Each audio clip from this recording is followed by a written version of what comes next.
ದೇವಾಲಯವಾಗಲಿ ನಮಗೆ ಬೇಡ. ಬೇಡ. ದೇಶದ ಸಂಸ್ಕಾರ ಸಂಹಿತೆಯನ್ನು ಉಳಿಸುವ ದೇವಾಲಯ ವಿದ್ಯಾಲಯವೇ ಈ ನೆಲಕ್ಕೆ ಬೇಕಾದದ್ದು ತರುಣೀಮಣಿ. ಅಂತಹ ಪವಿತ್ರವಾದ ನೆಲದಲ್ಲಿ ನಾ ಹುಟ್ಟಿದವ, ಪವಿತ್ರವಾದ ಸಂಸ್ಕಾರವನ್ನು ಪಡೆದವ.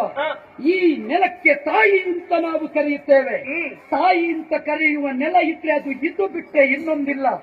ಆದ್ದರಿಂದ ಮಾತೃ ಗರ್ಭ ನಮಗೆ ದೇಶ ಪ್ರೇಮವನ್ನು ಕಲಿಸಿದೆ ಬಿಟ್ರೆ ದೇಶದ್ರೋಹವನ್ನು ಕಲಿಸಲಿಲ್ಲ.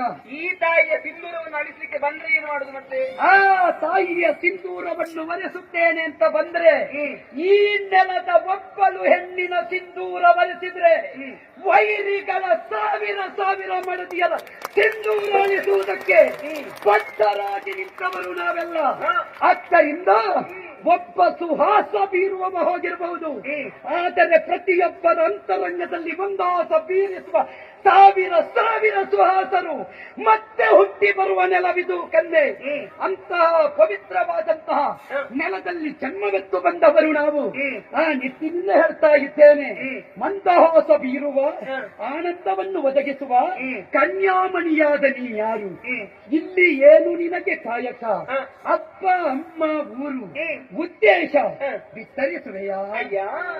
ದೇವಾಲಯವಾಗಲಿ ನಮಗೆ ಬೇಡ. ಬೇಡ.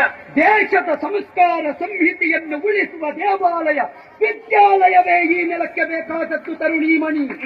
ಅಂತಹ ಪವಿತ್ರವಾದ ನೆಲದಲ್ಲಿ ನಾ ಹುಟ್ಟಿದವ, ಪವಿತ್ರವಾದ ಸಂಸ್ಕಾರವನ್ನು ಪಡೆದವ. ಈ ನೆಲಕ್ಕೆ ತಾಯಿ ಅಂತ ನಾವು ಕರೆಯುತ್ತೇವೆ.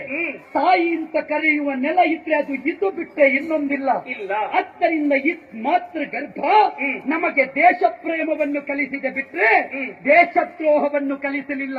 ಈ ತಾಯಿಯ ಸಿಂಧೂರವನ್ನು ಅಳಿಸಲಿಕ್ಕೆ ಬಂದ್ರೆ ಏನು ಮಾಡುದು? ಮತ್ತೆ ಆ ತಾಯಿಯ ಸಿಂಧೂರವನ್ನು ಒರೆಸುತ್ತೇನೆ ಅಂತ ಬಂದ್ರೆ ಈ ನೆಲದ ಒಬ್ಬಳು ಹೆಣ್ಣಿನ ಸಿಂಧೂರ ಒರೆಸಿದ್ರೆ ವೈರಿಗಳ ಸಾವಿರ ಸಾವಿರ ಮಡದಿಯರ ಸಿಂಧೂರ ಅಳಿಸುವುದಕ್ಕೆ ಬದ್ಧರಾಗಿ ನಿಂತವರು ನಾವೆಲ್ಲ.